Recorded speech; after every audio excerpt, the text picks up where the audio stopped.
আল্লাহকে এতটাই বিশ্বাস করবেন, তিনি যদি কাঁটার মধ্য দিয়ে আপনাকে হাঁটান, তাহলে মনে করবেন আপনাকে গোলাপের বাগানে নিয়ে যাচ্ছেন।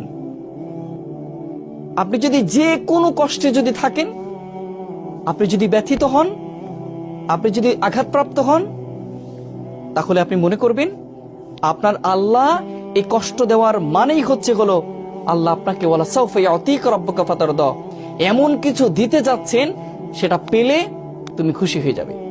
যত কষ্ট আছে, যত দুঃখ আছে, সব তুমি ভুলে যাবে। এমন জায়গা আল্লাহ নিতে চাচ্ছেন। সেজন্য আল্লাহর প্রতি আমাদের বিশ্বাস নাই, আমরা বিশ্বাস রাখতে পারি না। আমরা রাখতে পারি না যে আমার আল্লাহ আমার সমস্ত কষ্টগুলো মুছে দিবেন। যে আল্লাহ সৃষ্টি করতে পেরেছেন, যে আল্লাহ শ্বাস প্রশ্বাস নিতে দিচ্ছেন, সে আল্লাহকে আমাদের কখনো কষ্টটা দূর করে দিতে পারবেন না?